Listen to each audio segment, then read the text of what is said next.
the oil light.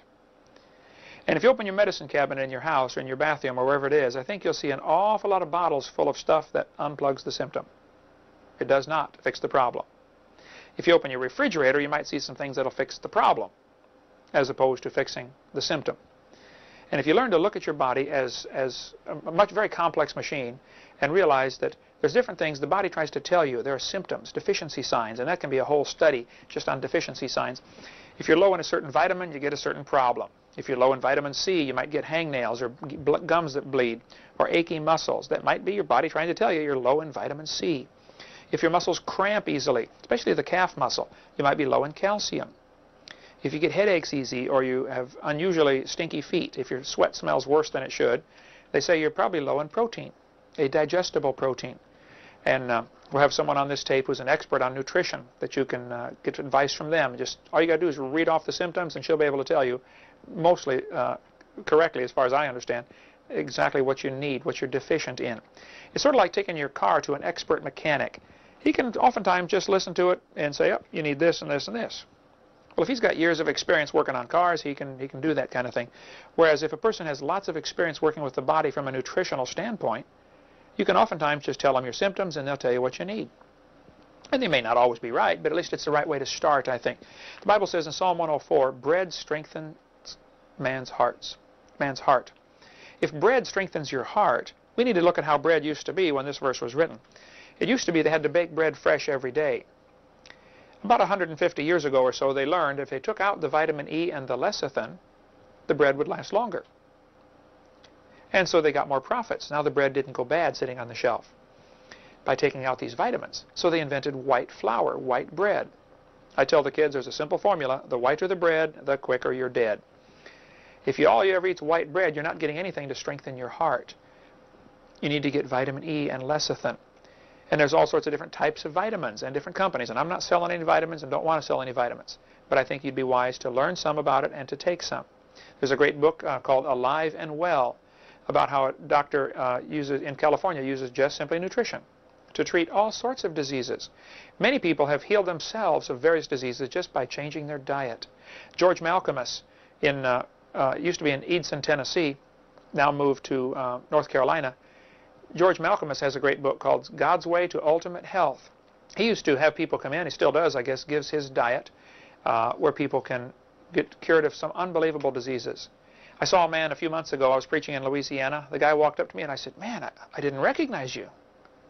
You've lost weight. He said, yep, I've lost 50 pounds and I feel better than I've ever felt in my life. I said, what are you doing? He said, I'm on George Malcolmus's diet. I said, you're kidding. He said, no, it's all I'm doing. I'm following his diet and I feel the best I've ever felt in my life. So I don't need to lose 50 pounds, maybe a couple, but I haven't tried the diet. But basically he gets rid of certain things out of the diet. You just don't eat certain things, period, because they're bad for you. And you might want to get that book. As far as treating cancer, many people have just changed their diet and healed their cancer, eliminated it totally. The cancer survival rate, as this chart shows, is pretty low for those who take traditional treatment. Those who have primary cancer have about 12% survival rate for surviving 5 years or more if they go with conventional therapy. If they go with nutritional therapy, there's an 80% survival rate. So I think we're treating this disease, cancer, from a totally wrong perspective here in this country. Here they are looking for a way to cut it out or burn it out or blast it out. Or, man, give the body what it needs to rebuild. Give it some nutrition. If your car is low on a product like oil or brake fluid or something else, there'll be a deficiency sign, and then there'll be a full-blown problem if you don't fix it. Your body will give you an early warning sign when you're low in a vitamin. If you don't fix it, it'll give you a disease. If you still don't fix it, you'll die. A lot of people died. 1 million sailors died of scurvy, and it could have been fixed by a vitamin. Now, when somebody says, I take vitamins, I right away ask them, what kind do you take? And they will typically give me the name of a company, One A Day or Fred Flintstone or something like that. I say, no, I don't mean what brand, what kind. Because there are 3 different kinds of food supplements, or vitamins as they're called. There are synthetic vitamins, there are natural vitamins, and there are live vitamins. A good way to explain this is if you wanted to fill up your church for a meeting, you can go to the store and pick out all the mannequins, the dummies, out of the windows, dress them up, bring them to church, set them in the pew. Church is full, and they look real, but they're synthetic. They're fake. They won't tithe. They won't sing. They just help fill the church. Many vitamins that people take that they buy at the store are synthetic. They're fake. They're man's attempt in the laboratory to do what God did in the real world. They're not going to do you much good. The second type of vitamin is natural vitamins. Again, if you want to fill your church, you can go to the mortuary and get 50 bodies and dress them up in suits and set them in the pew. They don't sing. They don't tithe. They just raise a stink after a while. What you have done, though, you have filled your church with 100% natural bodies, but they're dead. A lot of vitamins that people take are 100% natural, but they're dead because of the way they were processed. And it's an easy test you can do at home on your own. Get some corn. If you're going to plant corn in your garden, take the seeds, divide them into 2 piles. Take pile A and cook it. Then go plant it. Take pile B and just plant it. You'll find the seeds from pile A do not grow because they've been destroyed in the cooking. Now, under the microscope, they probably would still look nearly identical. And many people sell natural vitamins that look good under the microscope and come from a natural source, but they killed them in the processing. If you took oranges and squeezed the juice out, put the juice in a bowl and boiled it to get rid of the water, and packed the residue into tablets, you would have 100% natural vitamin C.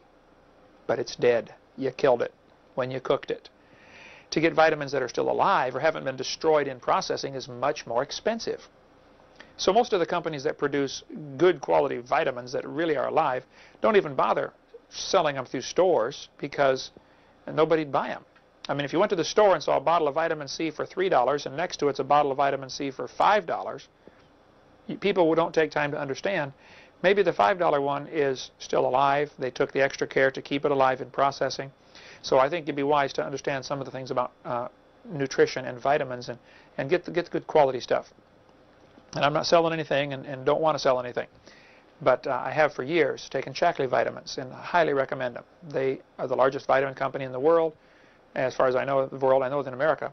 And they never advertise. They just they produce a quality product that is as close to nature as possible. They do the least amount of processing as possible. And all I can tell you is they work. I take them and I feel good. You need to find out what your body needs. And you can do that by studying deficiency signs. Okay, if you're sick, several steps I would take. If I had a disease or a problem, I would go through several steps. First of all, I would check to see if there's a cause that I can eliminate. Maybe I'm doing something wrong. Maybe it's my diet. Maybe it's my attitude. Maybe it's not enough rest. Maybe it's too much stress. I would eliminate all of the possible things that I can understand that I might be doing to cause it. Secondly, if that didn't work, I would pray and say, God, would you please take this away? Just take it away from me, God. Paul was given a thorn in the flesh, and he prayed and said, Lord, please take it away. He besought the Lord 3 times, asked him, please take this away. God didn't take it away. He said, my grace is sufficient for thee. You can live with this, Paul. And Paul had to go through life suffering. Even Jesus on the cross, or before he went to the cross, said, Father, if thou be willing, remove this cup from me. Nevertheless, not my will, but thine be done. It may not be God's will to heal you of your suffering or pain. My good friend John Bishop in Triple S Christian Ranch in Heber Springs, Arkansas, has gone through incredible suffering. And God has used that in his life to teach him many things. He's just been such a great godly Christian. He was before, but this has really done something to him, changed him in a very positive way. The suffering has been good for him.